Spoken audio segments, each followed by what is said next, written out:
Hope you're doing well. Okay, let's see. Perfect. Right. Let us continue Friedrich Nietzsche's Thus Spoke Zarathustra book. It is quite nerdy, enlightening, witty, gets us thinking. Okay? And that's one of the fun things about Nietzsche, is that you'll agree with him on some things, he'll surprise you in other areas, and then you'll be like, see something else and be like, this is totally off the mark. Which makes good reading, you know? You don't want to get bored. And I must say, Nietzsche has a great way of helping us to not get bored with his material. Because he has a voice that shows up in the text. Today, you know, politicians, all these famous people, they hire ghostwriters, and it just feels so inauthentic. You know, almost feels sort of like it's artificial intelligence in a weird way. It's just something's not there. There's no human voice there. But with Nietzsche, you get more of a human voice. And that's what makes his work so engaging. Now, we were dealing with Zarathustra having a tight exchange with the magician. Remember, he's had conversations with the kings and whatnot. Now, we've moved on to him having conversations with this so-called magician, who's a trickster. And let's continue there. Let's begin. Bismillah. Who are you? Cried the old magician at this point, his voice defiant. Who may speak thus to me, the greatest man alive today? A green lightning bolt flashed from his eye towards Zarathustra, but immediately afterward he changed and said sadly, O Zarathustra, I am weary of it. My art nauseates me. I am not great. Why do I dissemble? But you know it too. I sought greatness. I wanted to represent a great human being, and I persuaded many. But this lie went beyond my strength. So I persuaded many. So the magician is saying that his art makes him sick now. He persuaded many. Magicians, both the circus kind and the occultic kind, you know, they had no the smoke and mirrors. You can think of the magicians of Fir'aun and how Musa exposed them by the permission of Allah, subhanahu wa ta'ala. But this lie went beyond my strength. It is breaking me. Oh, Zarathustra, everything about me is a lie, but that I am breaking. This, my breaking, is genuine. So, his lifestyle is breaking him. Everything about the magician is a lie. So, when you see like a feminist, occultic woman, this is something that I would look at her in that way. Everything about them is a lie. When I've met women who are occultic, and when you see them online, I don't believe much of what they say, even though they put on a persona of extreme confidence. They're fake. It's like an act. It does you credit, said Zarathustra gloomily, looking aside to the ground. It does you credit that you sought greatness, but it also betrays you. You're not great. You're a wicked old magician. This is what is best and most honest about you. And this I honor, that you wearied of yourself and said it outright. So wearied of yourself. So that brutal honesty, said it outright. How many women who, you know, they'll say, oh, I saw a post that said, I swiped 6,000 men on a dating app and none of them were up to my standards. And she was crying. So, at a certain point, you look at someone and say, is it them or is it you? Is there something about you that is intolerable and insufferable? And you should be honest about it. Just say it. Right? Instead of scapegoating, you should be outright and just admit it, lay the cards on the table, as they say. Because if you don't, and you stay in that lying phase, you're going to tire yourself out. Because it's exhausting to remember all the lives you've spun, all the illusions you've threaded. But if you're honest and raw and true and authentic, it's less mentally taxing to remember what you've done, what you said, and what you stand for. So this dialogue Zarathustra is having with this wicked old magician is interesting. I am not great. In this I honor you as an ascetic of the spirit. Assalamu alaikum, strange traveler. Even if it was only a wink and a twinkling in this moment, you were genuine. So what did he say here? Even if it was only a winkling. A wink is quick. It's like this. It's like wink. It's like fast. Twinkling, there's like that glitter in the eyes. I don't know if you've gotten to see it, but you know, when someone is really in awe of something, there's like a shining of their truth that comes through. You know?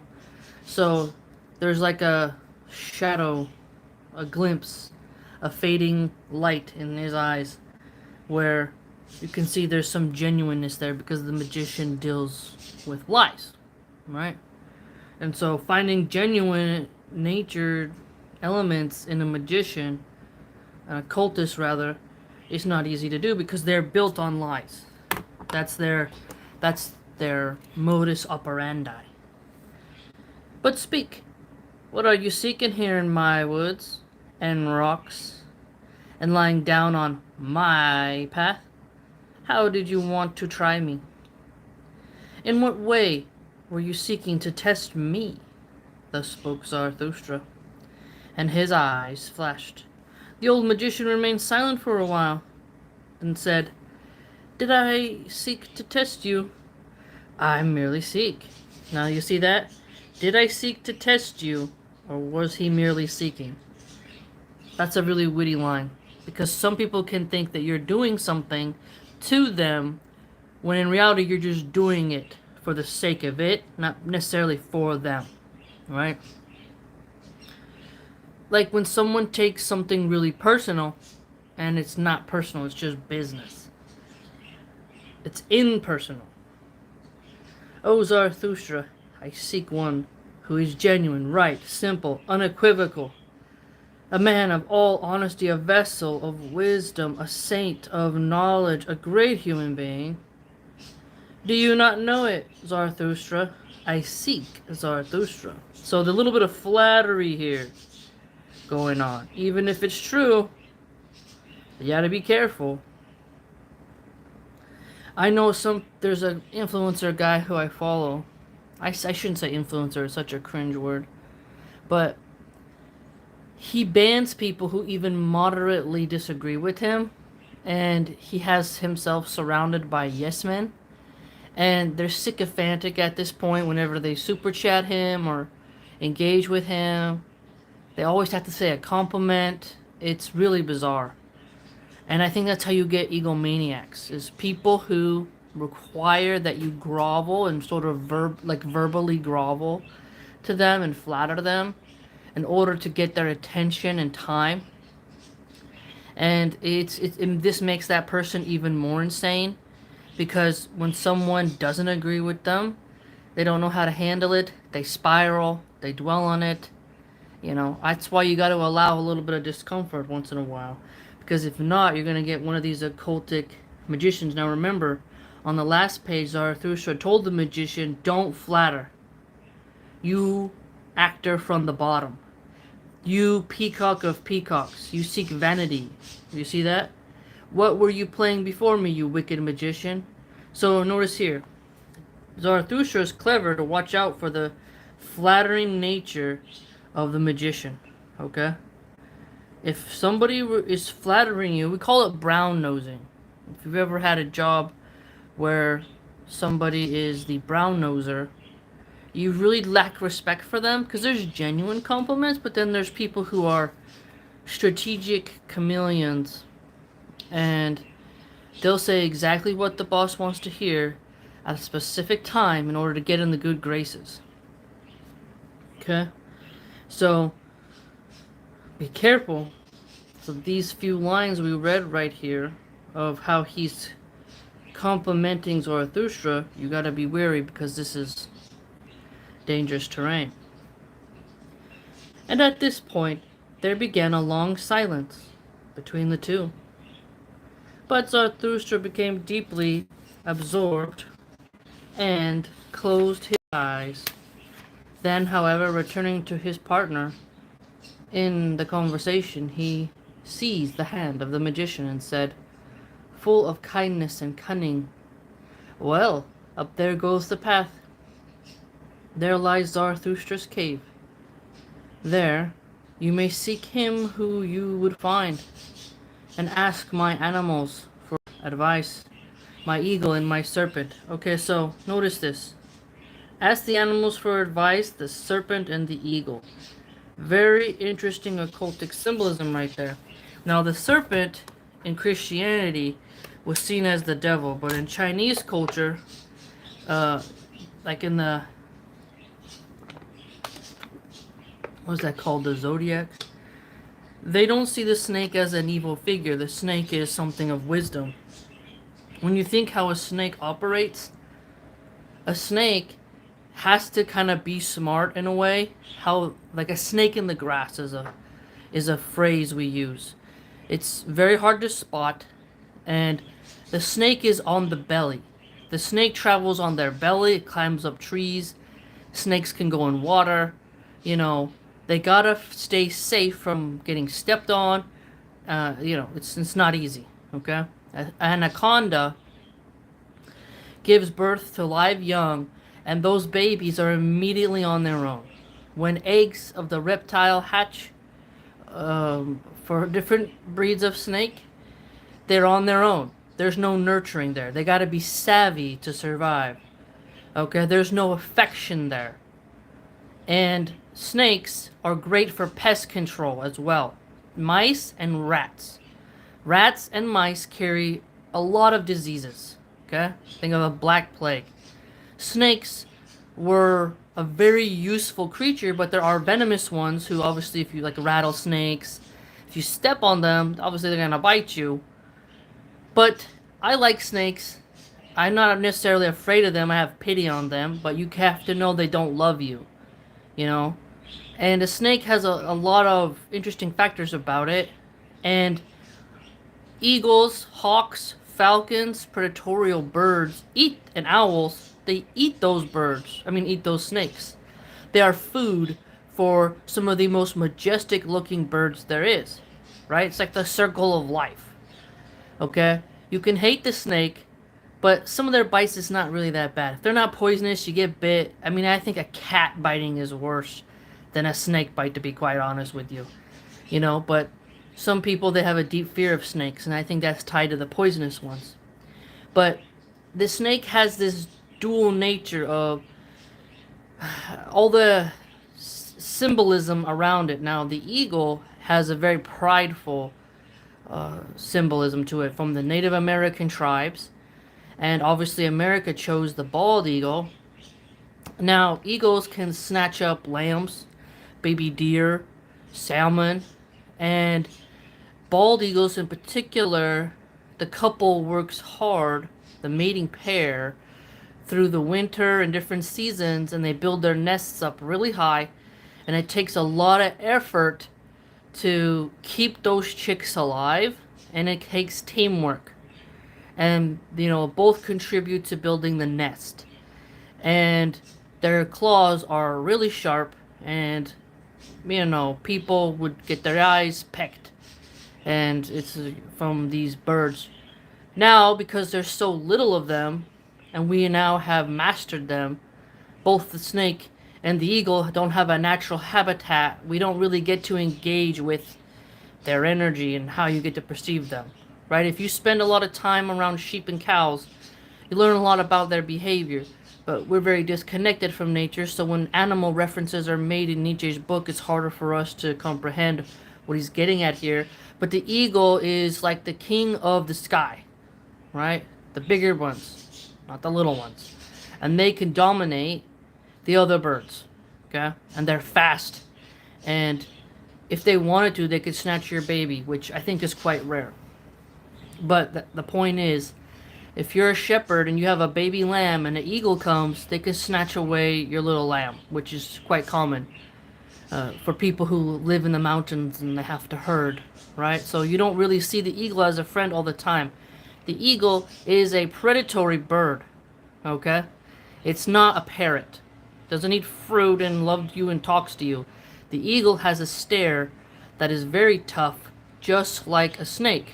You look in the eyes of a snake, you're not getting those stupid, uh, little soft cat eyes like, you know, the Shrek character Puss in Boots? The Shrek character Puss in Boots does those soft, googly eyes. You're not going to get that from an eagle or a snake.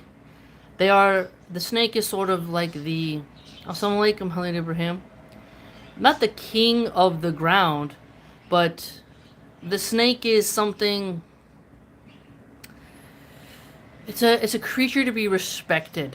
And if you're hungry, I don't know if in Islam we can eat snake, but if you're starving, like if you weren't Muslim, you could totally eat a snake, you know? I once was gonna buy some snake meat, but California made it illegal before I was Muslim, so I wasn't able to import the meat. But in other cultures, they eat snake. You're in the mountains, whack the snake with a rock, get you some lunch, you know? And in America, though, it's illegal to eat eagles. You cannot eat them. There's no permit for that. And the bald eagle is protected because they're so, you know, we've chopped down their entire habitats. You know, you cannot, and you can't own one as a pet either. You know, but when he talks about seeking advice from the eagle and the serpent, what is he talking about here? The eagle is the master of height. He'll show you and talk to you about what it's like to look down upon the ground. But what does the snake see? The snake sees under things, in the roots of the trees, like some roots on the trees are up ground. The snake goes under cars. The snake goes under bridges. Some snakes are water snakes, so they're on the riverbanks. Some snakes hang out in trees, so they lounge about in the trees and are around the smaller birds. Snakes go in the nests. You know, there's so many fascinating things when you think about height. The snake cannot fly, so the snake is stuck to the ground. But the bald eagles and brown eagles and golden eagles, they can soar to quite high heights. And both the eagle and the snake, they need food. How they get their food is different. The snake has to sneak. Bald eagle has to dive with determination and has to hold on to its food. If you ever seen a bald eagle snatch a salmon out the river, that fish is flapping and swaying and, you know, trying to get free, but it's stuck there. And the bald eagles, when they fight, if you see them how they fight in the sky, they're both falling toward, you know, the ground, and who's gonna win? You know, it's very intense when you see eagles fight. Okay? They're merciless towards each other, and their talons are sharp. When snakes fight, they coil, and they're bound, and, you know, they eat each other. So it's really intense. So there's a lot of symbolism here for us. Air game versus ground game. You could think of, you know, the one guerrilla warfare on the ground versus an air force. Those are two different types of warfare. Perspective. Nietzsche is talking about perspective here. The perspective on the ground, the perspective from a heightened sense of view. The perspective from being in a skyscraper to being in a tunnel. Yeah, eagles do kill snakes, they do. Okay, let's continue.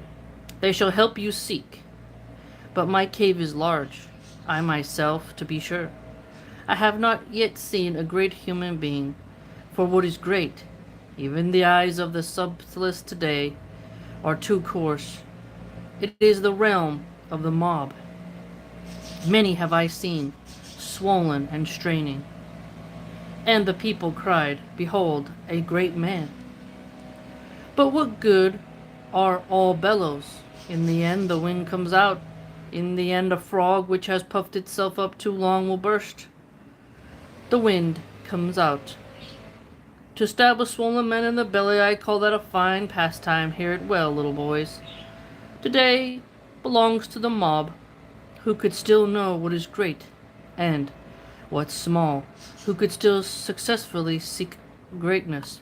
Now this is an interesting one.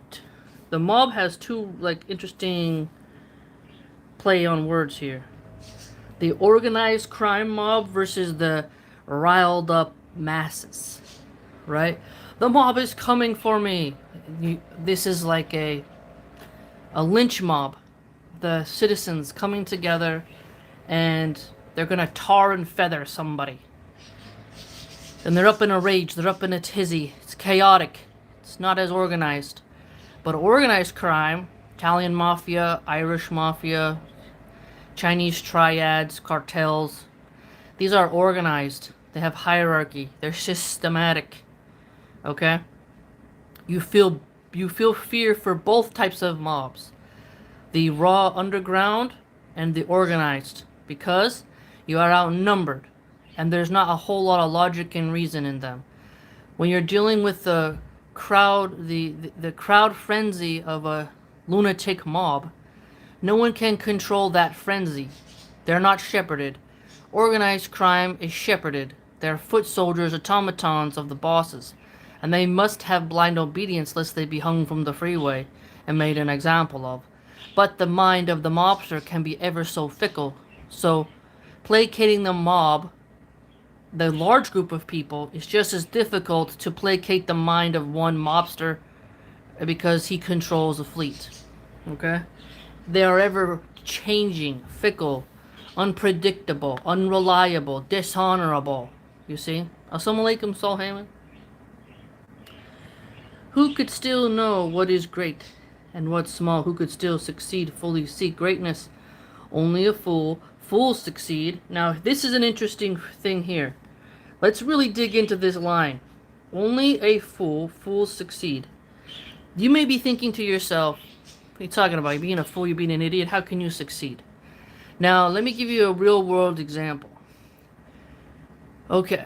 There was a guy, Matan Evans is a comedian who I think is hilarious.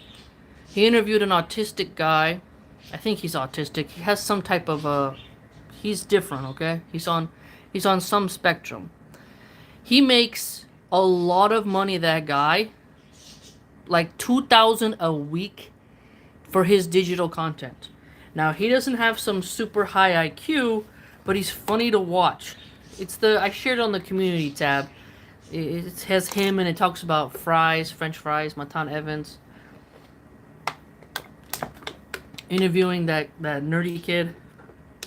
And you think to yourself, this fool, the guy who Matan's interviewing, a literal fool, he's making so much money, more than a police officer.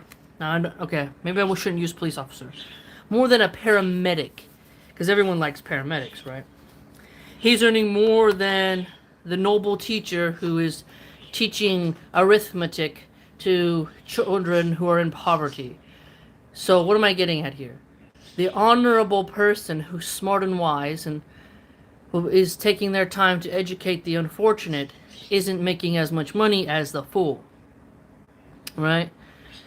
Aiden Ross, a complete fool. He may be funny, but he's deeply perverted. He's making bank while somebody who owns, like, let's say they do landscaping, and he's a smart guy and he's making yards beautiful for the elderly in the community because they're too old to do it themselves. Now, he's not making a whole lot, but Aiden Ross making funny faces and, looking at pictures of women's tits on stream, he's making a lot of bank, right? Assalamu alaikum, Estrada. So they're making bank. Okay, the ladies, I shared a screenshot of a news story I read where a woman makes $10,000 a month acting like a dog for adult content. Now, there's a nurse somewhere who's working in the NICU where the little tiny babies are in the hospital who need help. And she may not even be able to ever have a house or, a nice, living area. Maybe she lives in a ghetto. But she's treating those newborn babies who are so needy and helpless with great honor, care, and love. But she chose the honorable path, but a fool acting like a dog, she's making $10K a month. You see, the fool in American society makes bank, whereas when we were young, before the internet really came around, I remember when the computers were big, you know, like before Windows 98 came out. I feel old, and I'm not that old. But technology has vastly progressed. They were telling us if you don't, become this super high IQ individual, you never will make money. You'll be a loser forever if you don't go to college. You'll never make money, they told us. They brainwash us with this. Now that I'm older and we see how the market has changed, we see the digital economy, and you're like, wow, come on. Saul says, behavioral technicians are underappreciated. I think the same for many PD officers, paramedics, and so on. Exactly. And you see how nobody could have predicted in the 80s and 90s that in the 20s, that women and men could make money by being absolute buffoons, right? Because you think about historically, the clown who entertains the king, he's not balling out of control. The court fool, the court gesture, let's throw some tomatoes at him, make him dance and play the flute. He wasn't seen as respected. But America adores the fool. We are in the age of the whore and the age of the fool. I really believe that. Because it's very bizarre that the most dumbest of women get promoted, the most eyeballs, and then the dumbest of men make the most money. Now, I'm not saying, obviously there's exceptions, Jeff Bezos, Mark Zuckerberg the robot. I'm not saying you can't make money by being smart. I'm saying that the masses get force-fed the fool. So they are succeeding economically, okay? And you'll see the fools who are guys, Aiden Ross, iShowSpeed, online streamer guys, what is that guy? Kai Cenat.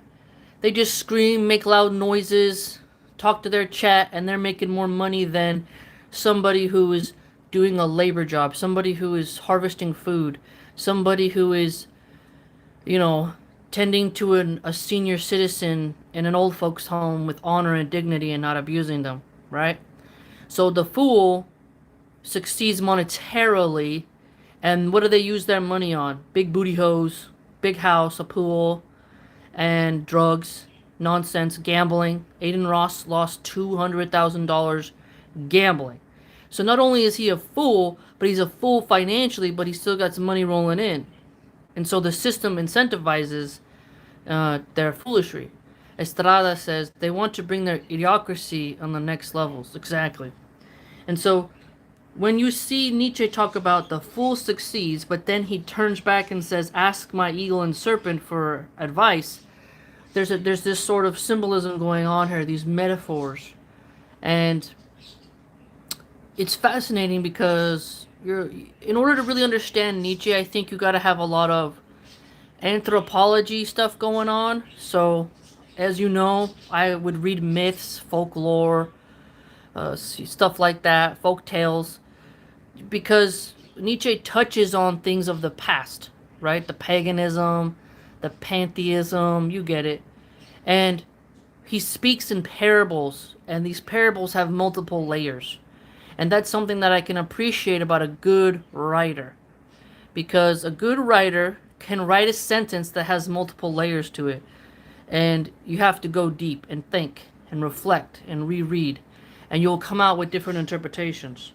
So, applying it today. Saul Heyman says, I call this the emotional economy, and it is centered on social media and never regards the civil service jobs. Too bad Drake gets more clicking for losing 10 mil on gambling on UFC fights. Yeah, great point. Exactly. See, and Nietzsche, he's long and gone, passed away, but this, only a fool succeed. You're like, huh, yeah, let's look at the fools today. Now, there's slang. Hey, fool, what are you doing? But think of historically the term fool, right? They are silly, they're goofy, they're not serious people. They're not searching wisdom, they're not searching for truth. They exist merely to be the entertainer. I'm not saying all entertainers are fools, but many of them are. They are our puppets. They do a jig for us as we throw coins at them. And yet some become groupies, some become mega fans of the fool. When the fool is the slave to the customer. They are not free. And they will do whatever it takes to keep our eyes on them, so we throw more coins at them. And that's how they succeed, and we fund their success. Not me or you, hopefully, but you get the point. He continues, "You seek great human beings, you strange fool. Who taught you that? Is today the time for that? O you wicked seeker, why did you seek to test me?" Thus spoke Zarathustra, his heart comforted, and he continued on his way, laughing. Now, what has he done here? He's walking away from the old, sneaky, deceitful magician, laughing. So he wasn't fooled by the flattery of the magician. He wasn't fooled by the poetic nonsense of the magician. And the magician, remember, that word has changed over time. Today you could say the occultist, right? And even that has branches. Today we think of a magician as a guy pulling a rabbit out of a hat, you know? But if you think of it in a Islamic term, the magicians of Pharaoh, you think of the dark arts, you think of those who have made a connection with Shaitan. Now an atheist would be like, none of that is real.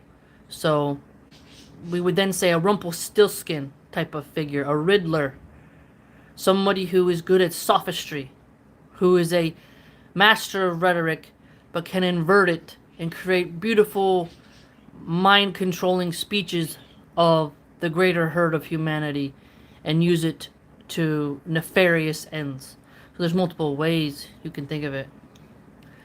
Saul Heyman says, "Just thought of this. Many of the new atheists will eventually denounce almost religions in favor of secularism, but avoid one religion. The fools are the same. Asmongold, a huge fool, showed his hand. They are always paid by their masters." Asmongold is a weird guy, man. He's so stinky and dirty. It's strange that somebody that dirty and gross and socially awkward and neglectful of his human skin suit can become that famous, and he sits and streams for that many hours a day. And it's just quite odd. So odd. It was very bizarre. Very bizarre. Yeah, he's a paid Zio. Paid Zio confirmed. Now, Nietzsche moves on to a next section called Retired. So let's see how he digs into this subject. Not long ago, however, after Zarathustra had got away from the magician, he again saw somebody sitting by the side of his path. A tall man in black, with a gaunt, pale face. And this man displeased him exceedingly. "Alas," he said to his heart, "there sits muffled up melancholy, looking like the tribe of priests. What do they want in my realm? How now? I have scarcely escaped that magician, but another black artist cross my way so soon. Some wizard with laying hands on hands, some dark miracle worker by the grace of God, some anointed word slanderer whom the devil should fetch."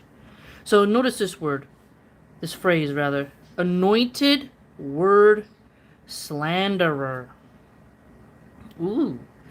So anointed, someone who has been placed with that special ability. We have the anointed. This is almost like the appointed. The anointed appointed, tongue twister, right? World slanderer. So somebody who has a keen perception on the default and imperfections and incorrections of what they are observing. Think about that. Okay? Whom the devil should fetch. So the devil fetching his anointed world slanderer. So the slanderer works for the devil and will come at his call. Do you see how Nietzsche has really great writing to where he can tie it all in? It's quite fantastic.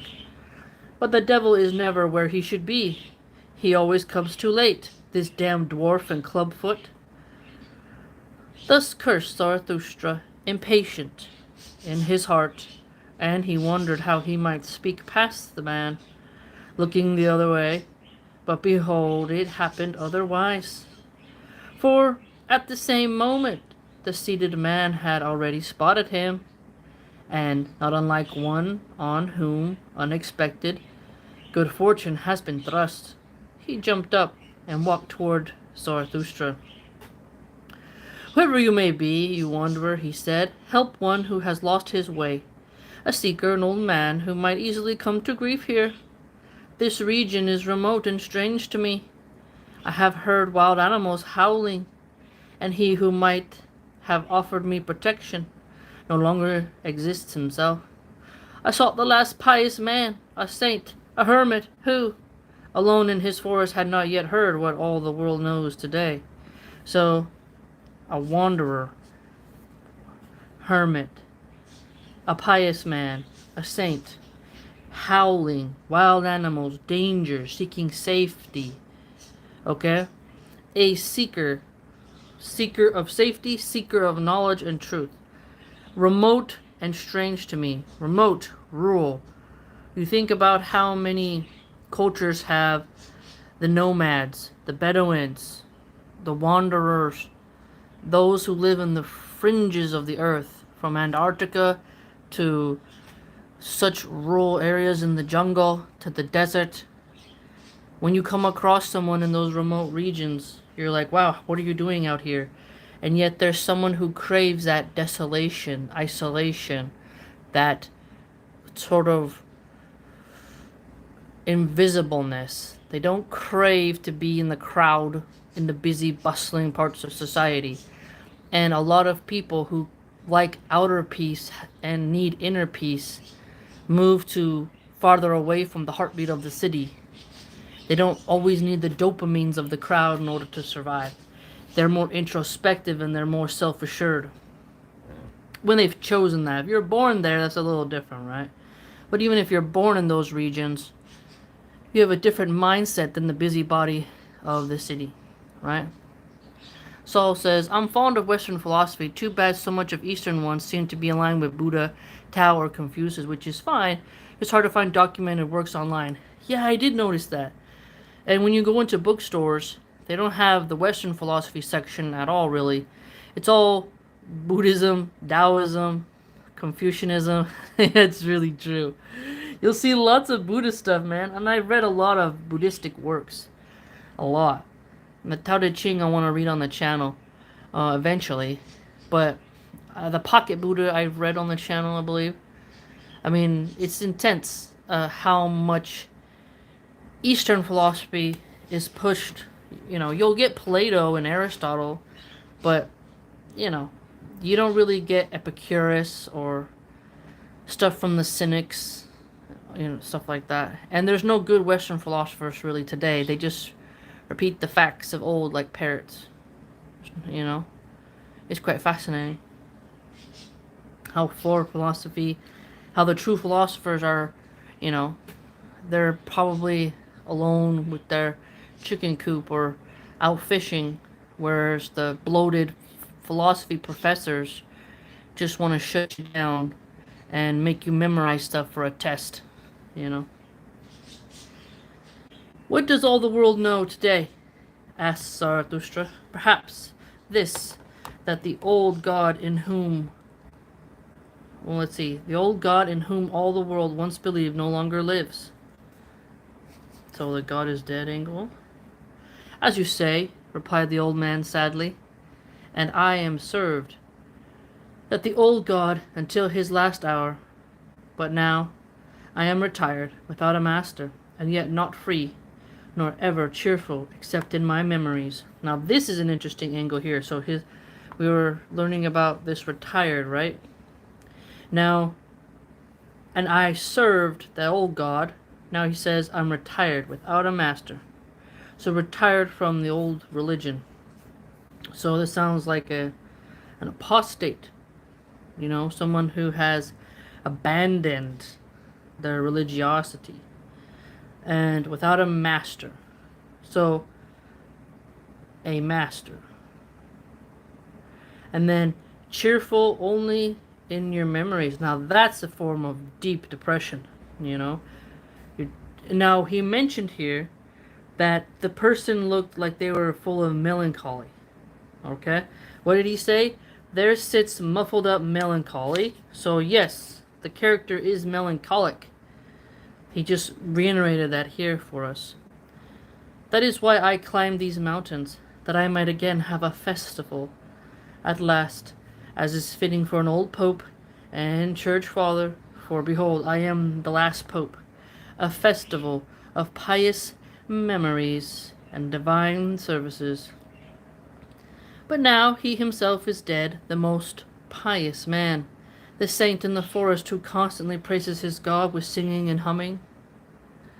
Saul Heyman says, Western philosophy is essentially Jordan Peterson crying. Oh my gosh, that is like the best comment ever.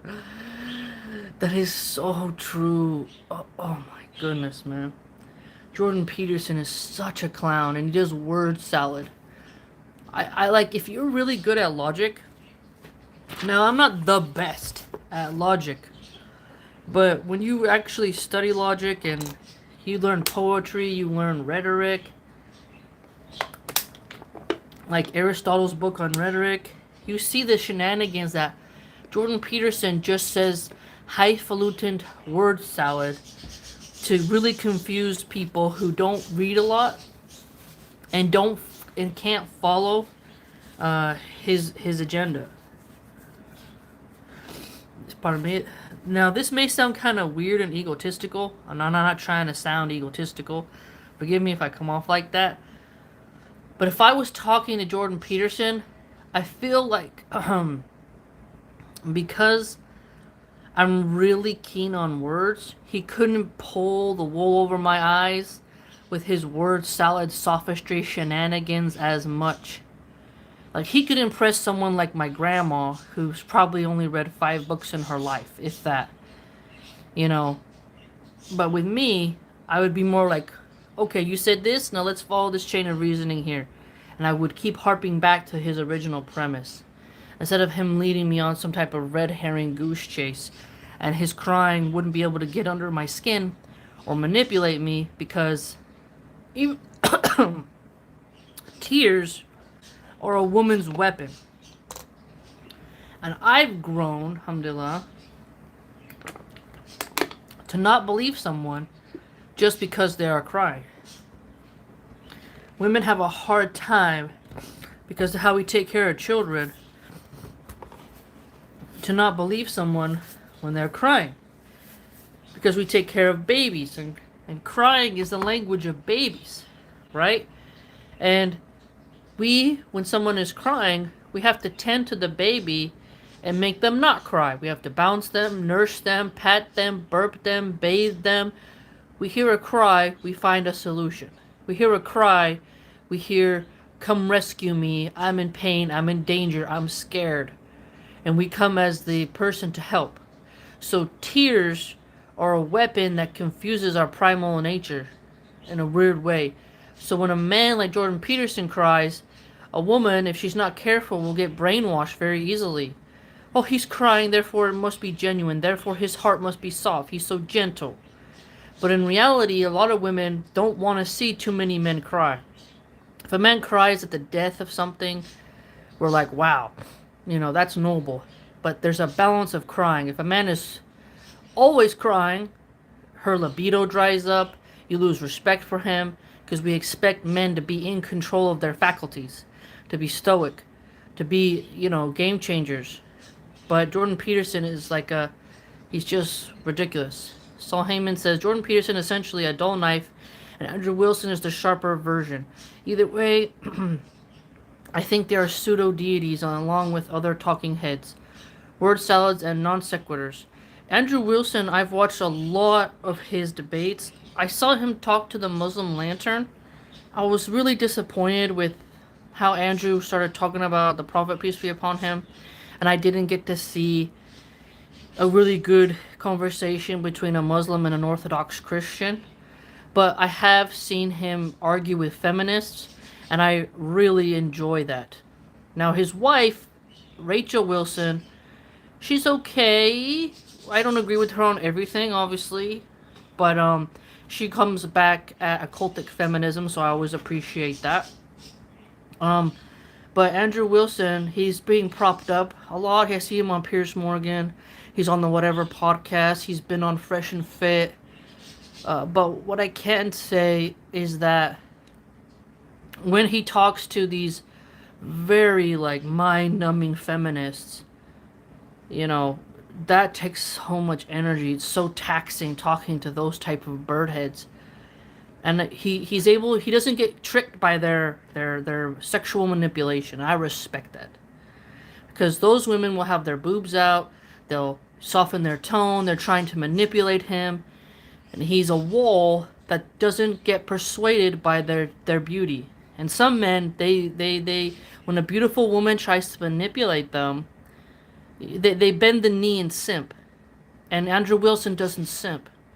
And he doesn't allow the occultic feminists, no matter how badly they're dressed, to one-up him or confuse his talking points. And that, my friends, takes a lot of energy, you know? And so, yeah, Jordan Peterson, I think, would get schooled by Andrew Wilson personally, because Andrew Wilson, I noticed that he sticks to definitions and he doesn't let you just ramble on, and he'll hold your feet to the fire for your positions. So I really hope that he can have a good conversation with a Muslim brother and stay cordial. Saul Heyman says, true, Andrew Wilson does a good job on the Whatever podcast. I only watch clips, but it checks out. Yeah, I've seen like the 7-hour ones where he debates a feminist one-on-one. I pay attention to them. The other ones I can't watch, or I have to turn the screen off because of how bad the women are dressed.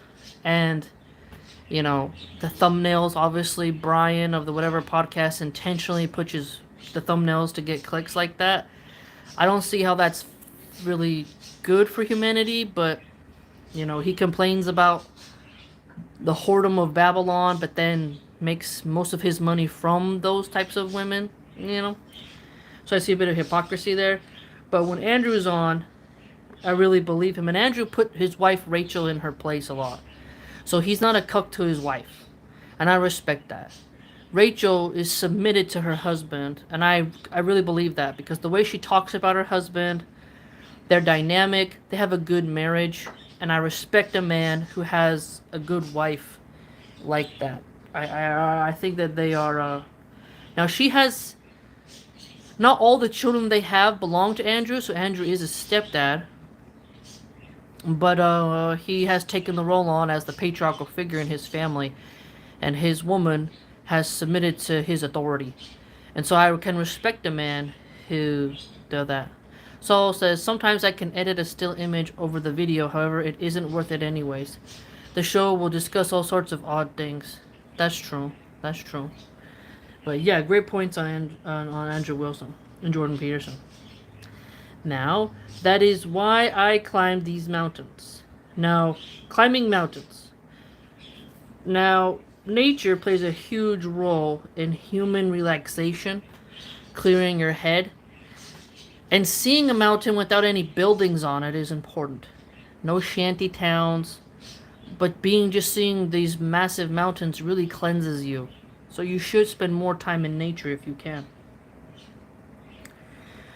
I did not find him when I found his cave, but there were 2 wolves inside, howling over his death. For all animals loved him, so I ran away. Had I then come to these woods and mountains in vain?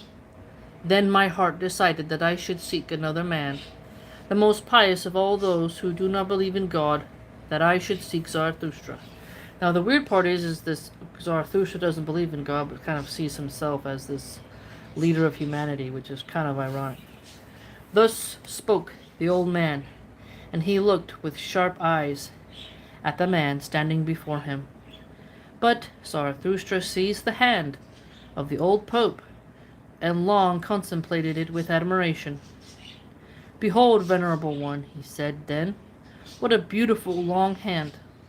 That is the hand of one who has always dispensed blessings, but now it holds him whom you seek, me, Zarathustra. It is I, the godless Zarathustra, who speaks, who is more godless than I, that I may enjoy his instruction.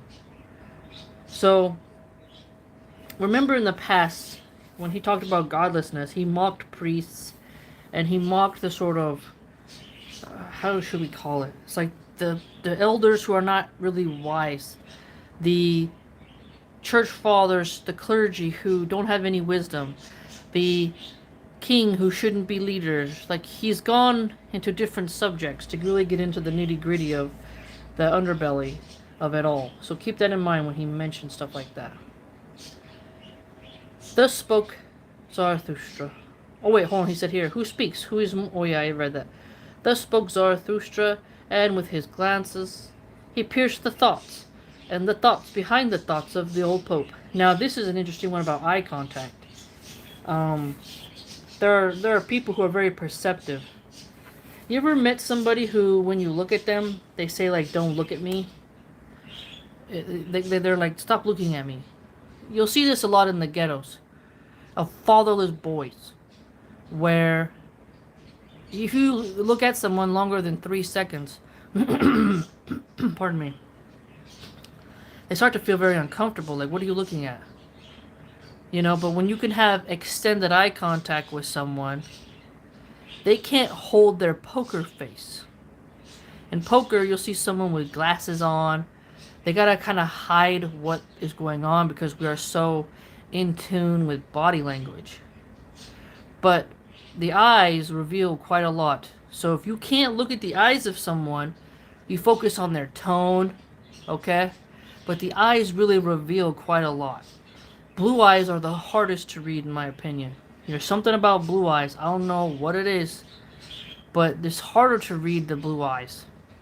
It's like a pale coldness behind that. The other eye colors, you're like, I get it. But blue eyes are the hardest to read. I don't know why.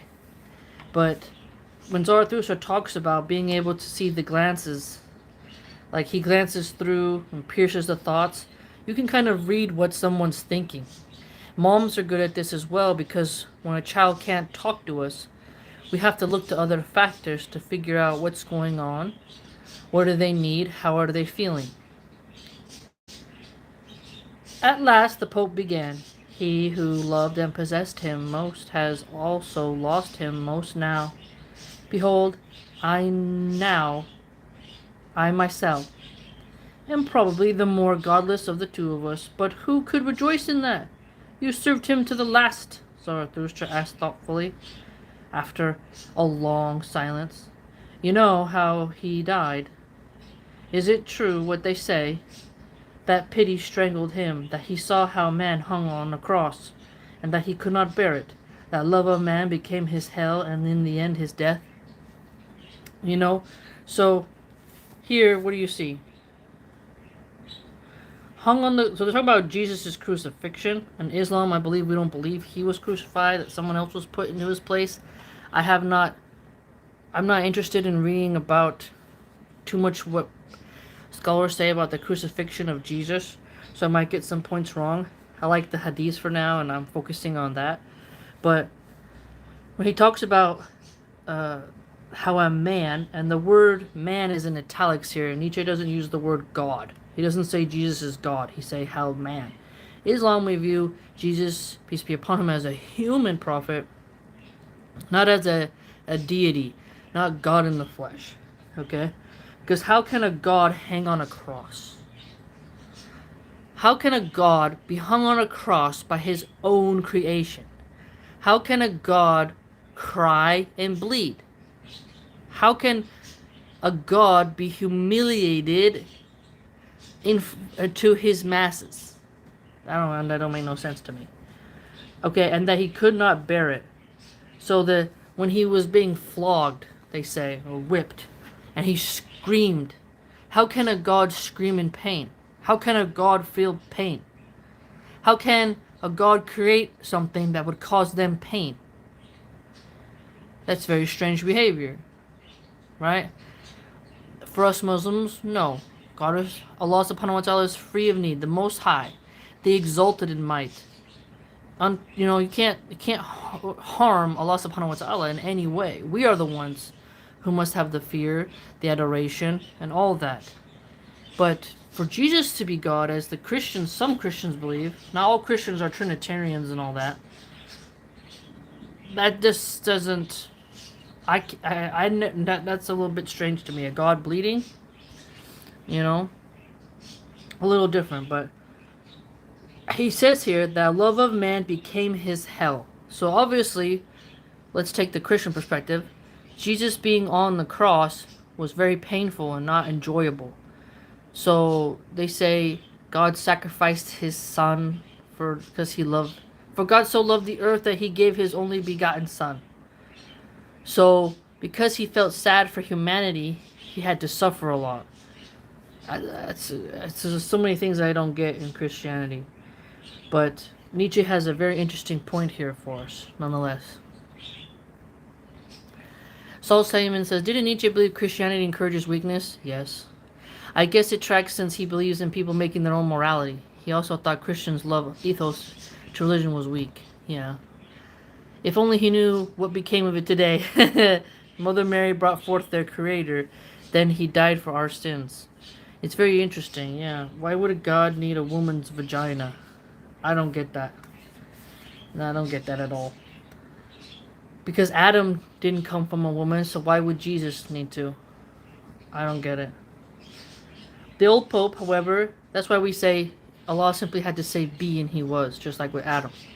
The old Pope, however, did not answer, but looked aside, shy, with a pained and gloomy expression. Let him go, Zarathustra said, after prolonged reflection, still looking the old man straight in the eye. Let him go, he is gone, and although it does you credit that you say only good things about him, who is now dead? You know as well as I who he was, and that his way was strange. Speaking in the confidence of 3 eyes, the old Pope said cheerfully, for he was blind in one eye, in what pertains to God, I am, and have the right to be, more enlightened than Zarathustra himself. My love served him many years, my will followed his will in everything. Good servant, however, knows nothing. Oh, wait, hold on. So he said, my love served him many years and followed his will. My will followed his will. So I can relate a little bit to that. Because in Islam, we're supposed to really train ourselves to be the slaves of Allah. And a slave submits their will to their masters to a degree, right? Because you still have free will. But it's like your moral compass, A good servant, however, knows everything, including even things that his master conceals from himself. That's an interesting point right there. Think about how you could have like a mob boss, for example. He's got a guy who works for him. The driver. Let's take the driver. This is a classic thing. The personal driver of the mobster will perceive things that the mafia boss himself cannot really perceive. The advisor can see that as well, to the king. Think of Ned Stark and Robert Baratheon. That's a good example of what Nietzsche is talking about. How Ned Stark could see Robert screwing up. But he's the king, so you gotta listen to him. But Ned Stark could see the concealedness of Joffrey, Tommen, and Marcella's lineage being that of Jaime's, not Robert's. And he concealed that fact from Robert. And the Onion Knight, remember him? He kept things from Stannis when Melisandre, the Red Witch, the Red Woman, was really leading him astray until it led to his final end. And so you can see that as well. That a person will, when they know their master well, when they serve really well, they're very perceptive in what occurs. He was a concealed god addicted to secrecy, verily even a son. He got himself, in a sneaky way. At the door of his faith stands adultery. Ooh, that's a tricky line right there. Whoever praises him as a god of love, does not have a high enough opinion of love itself. Oh, okay. My husband's back with my youngest from their jog. So I'll end the video here. Assalamualaikum. And I gotta end the live stream before she attacks the tripod. And so I hope you learned something. It was a fantastic reading of Nietzsche. We learned quite a lot of his perspective. Thanks for tuning in, everyone. Farewell to you as well, Solheim. And just think about how Nietzsche speaks in parables, the symbology of the things he uses, and really reflect on him. It's not just a surface level reading. You gotta go deep when it comes to Nietzsche, okay? So it can be troubling at first, kind of confusing at first, but the more you dig in, the more rewarding it is to, have him as a person to read. And so thanks for tuning in. We got an hour in, which is good. And please like, comment, subscribe, and join the blog. And until next time.